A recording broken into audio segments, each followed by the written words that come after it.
My name is Stephi Donald. I'm a professor at the University of Lincoln. The project we're talking about today is There's No Place Like Home. It's a project that looks at justice, arts and migration, and it asks the question, what can arts do for people who are suffering from government policies that affect people who have migrated, have been forcibly migrated, and what also can arts learn from those kinds of stories?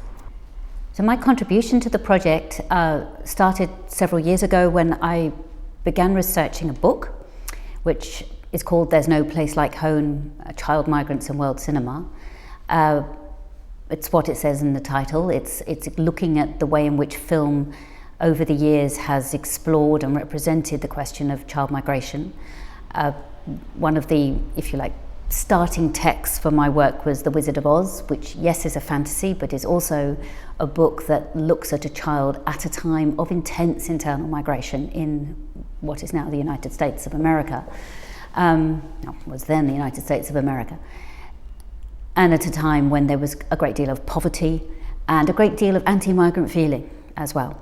So it's not an accident that Dorothy flies to Oz and everything seems a bit better, but then she has to go back again. So There's No Place Like Home. I know it's used by banks and other advertising outlets to just pick on a question. It's a great little tagline, but it is also a really serious tagline about what is home, how do we achieve it, can we achieve it?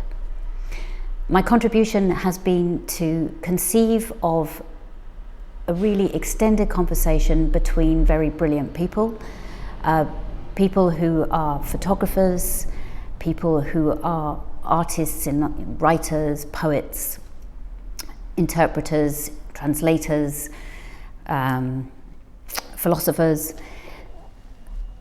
people who, with all their skills, are really focusing in on what they can do to both make the beauty and the awfulness of situations clear. So to use beauty to explain horror, which sounds like a contradiction, but it's something that artists, good artists, can do, and it draws our attention and it makes us understand a little bit better what we're allowing to happen.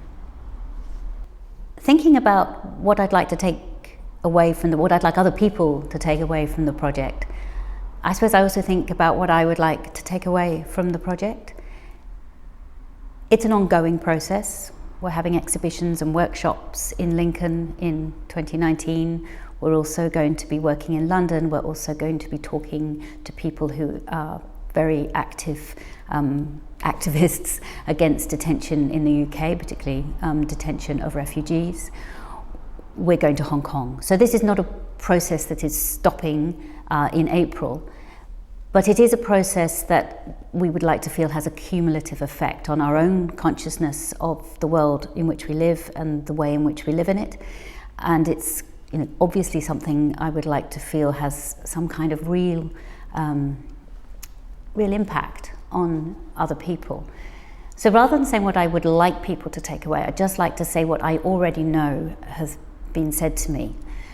Today I met a lady who was with us yesterday, who heard Behrouz speak, who is involved as a writer and is a woman who moved to Lincoln a few years ago and also has lived in other parts of the world, Britain, and was a very quiet person yesterday. I noticed her but didn't talk to her.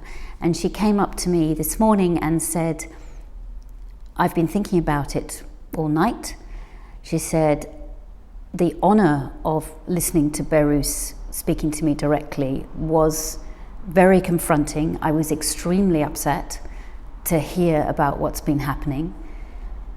And she said the way in which his very tired face and very exhausted looking body communicated the work that he must have been putting in just to stay sane and to remain creative and to keep his eye on the point of his current existence, which is both to end it through freedom but also to communicate to Australia in particular, but to the wider world, that this is not just. This is not how we have a strong democratic world. This is not how we treat our guests. This is really, really not how we build humanity. For her to take all that from one day in the company of Hoda and Behrouz, and Hoda's works and Behrouz's works and her colleagues in the workshop, I thought was profoundly moving and important. And then she asked the next question was, what do I do? You know, how can I get an Australian government to do something sitting here in Lincoln? What can I do? And I suppose my response was, you can just talk and you can know. And every time somebody says something that negates what you know is true, you now have the right to speak because you've informed yourself. You can refer to things that you have heard directly from people who have experienced this form of detention. So you have a power that you didn't have 2 days ago. It's the power of knowledge. And yes, Scott Morrison probably wouldn't listen if she wrote him a very angry letter. Or maybe he would. Maybe that would be the letter that just pushed him. You never know. But the power of shame and the power of embarrassment is probably the strongest thing we have in this fight. Because, you know, despite Australia's great failings in this matter, there are still people there who vote, who care. And there are more, the more they know. Some people will always turn their backs. Some people have other priorities. But if people are informed, then at least they have the choice of making a better decision than the one they made in the last election, for instance. So I think I just want people to take away courage, and the courage to know that every single one of our voices matters, even if you don't know how people are hearing you. You just have to keep opening and shutting your mouth and saying stuff.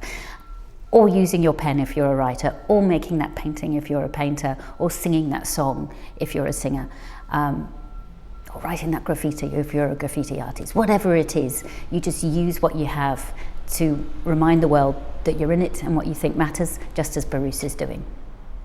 What does home mean to me? Home does mean my family. It means my daughters. It means the fact that I'm constantly torn between the UK and Australia, because I've got one daughter in Australia and one daughter in the UK. It also means that I have stories about my life which are really very Australian, because that's where I brought my children up. So all the stories of their childhood are rooted and connected with parts of that country. On the other hand, I have stories of my own life which are based here in the UK. So that's confusing. I also actually have a strange connection in my, I don't know where it sits in my body, but it's about I was born in Malta because my father was in the Navy. I was naturalised British. Quite soon after I was born, we went to Singapore and to Malaysia and to Hong Kong. Weren't there very long, just a few years. But I remember when they brought me back, they dragged me back to this really cold country and put me in a Triumph Herald. And there was a little kind of bolt inside the car.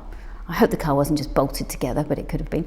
And I remember I was about 6 or 7 years old. I used to play with this little bolt in the back of the car and pretend I could be talking to my friends back in Hong Kong and Singapore through the bolt. So I actually invented the mobile phone, just saying.